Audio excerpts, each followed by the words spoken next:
ঘুম থেকে উঠে নিজেকে এলোমেলো দেখে চমকে উঠে রেশমি। বালিশের পাশে পড়ে থাকা তার হাতে নিয়ে সে আরো বিচলিত হয়ে পড়ে। রেশমি লক্ষ্য করলো তার পায়ের সাথে জড়িয়ে আছে রাতে যে আন্ডারওয়্যার পরে শুয়েছিল সেই আন্ডারওয়্যার। রেশমি নিজের দু চোখকে বিশ্বাস করাতে পারছে না। কি করে সম্ভব এসব? রেশমি শাড়িটা গায়ের সাথে জড়িয়ে নিয়ে নিজের ইজ্জত রক্ষা করলো। রেশমি মনে মনে ভাবতে লাগলো তা কি করে সম্ভব? রাতে আমার ঘরে কে আসতে পারে? আর আসবেই বা কি করে? রুমের দরজা তো ভেতর থেকে লক করা। মুন্না আজ 3 দিন ধরে বাসায় নেই, তাহলে আমার শরীরের সমস্ত কাপড় কে খুললো? রেশমি কিছুই মনে করতে পারছে না। রেশমি আবারও ঘরের চারিপাশ ভালো করে দেখতে লাগলো, কিন্তু সে কিছুই বুঝতে পারছে না। নির্বাক রেশমি আর কোনো কিছু চিন্তা না করে এক দৌড়ে বাথরুমের দিকে চলে গেল। নাস্তার টেবিলে বসে আছে রেশমির শাশুড়ি নার্গিস বেগম। নার্গিস বেগম লক্ষ্য করলো তার পুত্রবধূ রেশমিকে কেমন যেন চিন্তিত দেখাচ্ছে। নার্গিস বেগম বলল, বৌমা তোমার কি হয়েছে? তোমাকে এমন দেখাচ্ছে কেন? রেশমি আমতা আমতা করে বলল, মা আমি আপনাকে একটা কথা বলতে চাচ্ছিলাম, কিন্তু কি করে যে বলি।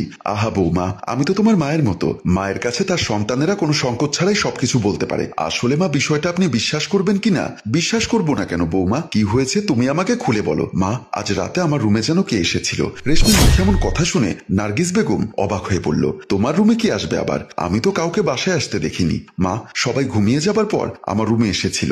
আরে পাগলি মেয়ে, যদি কেউ বাসায় আসতো তাহলে কলিং বেল দিত, আমাদের কেউ না কেউ গিয়ে দরজা খুলে দিত। কিন্তু কাল রাতে তো আমি দরজা খুলে দেইনি, কলিং বেল দিলেও বাজেনি, তাহলে আসবে কি করে বলো শুনি? নার্গিস বেগমের মুখে এমন কথা শুনে রেশমি চিন্তায় পড়ে গেল। রেশমি ভাবতে লাগলো কাল রাতে ঘুমের মধ্যে তাকে কে যেন বিবস্ত্র করে দিয়েছিল। এই কথাটা কি মাকে বলা ঠিক হবে? কিন্তু মা তো আমার কোনো কথাই বিশ্বাস করছে না। রেশমিকে এমন চুপ থাকতে দেখে নার্গিস বেগম বলল, বৌমা তোমার হয়তো কোথাও ভুল হচ্ছে, এসব নিয়ে একদম দুশ্চিন্তা করো না, আমি তো আছি বাসায়। তারপর রেশমি আর কোনো কথা না বলে চুপচাপ সকালে নাস্তা করতে লাগলো। পরদিন রাতে রেশমি ঘুমোতে যাওয়ার আগে ভালো করে দরজা জানালা চেক করে তারপর খাটের উপর শুয়ে পড়ে। রেশমি খাটের উপর শুয়ে মোবাইলে ফেসবুকিং করতে করতে কখন যে ঘুমিয়ে পড়েছে সে বলতেও পারে না। হঠাৎ রেশমি লক্ষ্য করলো কে যেন তার পাশে শুয়ে তার বুকে হাত দিচ্ছে। রেশমির সাথে সাথে হাতটি সরিয়ে দিয়ে বলল, কে আপনি? কিন্তু রেশমি কোনো সাড়া পাচ্ছে না, কিন্তু সে অনুভব করতে পারছে এখনো তার পাশে কে যেন শুয়ে আছে। রেশমি তাড়াহুড়ো করে শোয়া থেকে উঠতে চাইলে রেশমিকে একটানে শুয়ে দিয়ে রেশমির কানের কাছে মুখ নিয়ে কে যেন বলছে,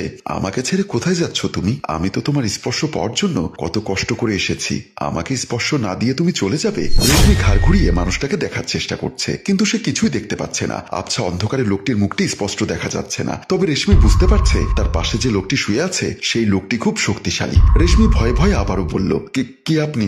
আমার কাছে কি চান? আমি তো আপনাকে চিনতে পারছি না। লোকটি বলল, আমাকে দূরে সরিয়ে রাখলে চিনবে কি করে? আমাকে তোমার বুকে নাও। এমন সময় রেশমি লক্ষ্য করলো লোকটি রেশমির লজ্জার স্থান স্পর্শ করতে লাগছে। রেশমি লোকটিকে যতই বাধা দিচ্ছে লোকটি তত রেশমির সমস্ত শরীর দখল করে নিচ্ছে। অনেকক্ষণ জোরাজুরি করার পর রেশমি যখন কিছুতেই লোকটাকে সরাতে পারছে না, সে বুদ্ধি করে হঠাৎ এক লাফে উঠে রুমের লাইটটি অন করে দেয়। রুমের লাইট অন করে রেশমি আরো বেশি অবাক হয়ে যায়। রেশমি দেখলো রুমের ভেতর কেউ নেই, কিন্তু তার বিছানা এলোমেলো হয়ে পড়ে আছে।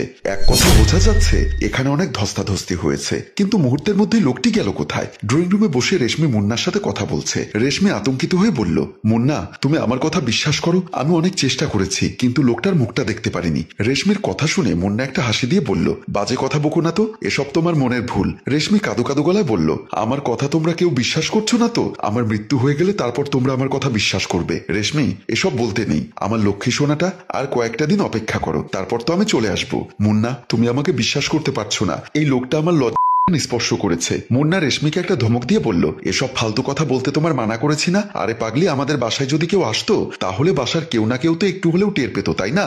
যাও এখন লক্ষ্মী মেয়ের মতো বাসার সব কাজ করে ফেলো, রাতে আমি কল দিব, এখন আমার হাতে অনেক কাজ। বলে ফোনটি কেটে দিল মুন্না। রেশমি ঠায় দাঁড়িয়ে ভাবতে লাগলো, তোমরা কেন আমার কথা বিশ্বাস করছো না? এই লোকটা যদি আমার কিছু করে ফেলে তোমরা ঠিকই বিশ্বাস করবে। এসব ভেবে ভেবে কান্না করতে লাগলো রেশমি। রেশমি তার বেডরুমের খাটের উপর হাঁটুতে মাথা গুজে বসে কান্না করছে। এমন সময় নার্গিস বেগম এক প্লেট ভাত নিয়ে এসে রেশমির পাশে বসে বলল, নাও বৌমা, তুমি সারাদিন কিচ্ছু খাওনি, আমি তোমার মুখে তুলে দিচ্ছি, তুমি খেয়ে নাও। নার্গিস বেগমের কথা শুনে রেশমি একটু নড়ে চড়ে বসে বলল, মা আমি কিচ্ছু খাবো না, আমার একদমই ভালো লাগছে না। দেখো বৌমা, তুমি যদি এখন ঠিক মতো খাওয়া দাওয়া না করো তাহলে তো শরীর খারাপ করবে, কেন তুমি বুঝতে পারছো না? কিন্তু মা, রাতের ওই লোকটা যদি আজ রাতেও আসে? পাগলি মেয়েটা এসব নিয়ে একদমই ভাববে না। কিন্তু মা, লোকটা তো আমাকে স্পর্শ করেছে, এসব বলে না বৌমা, নাও খেয়ে নাও। নার্গিস বেগমের কথা শুনে রেশমি বুঝতে পারছে নার্গিস বেগমকে যতই বোঝাক না কেন তিনি বুঝবেন না, কিন্তু এই মুহূর্তে রেশমির কি করা উচিত তা সে কিছুই বুঝতে পারছে না। নার্গিস বেগম রেশমির মুখে ভাত তুলে দিতে দিতে বলল, বৌমা তুমি একদমই ভয় পাবে না,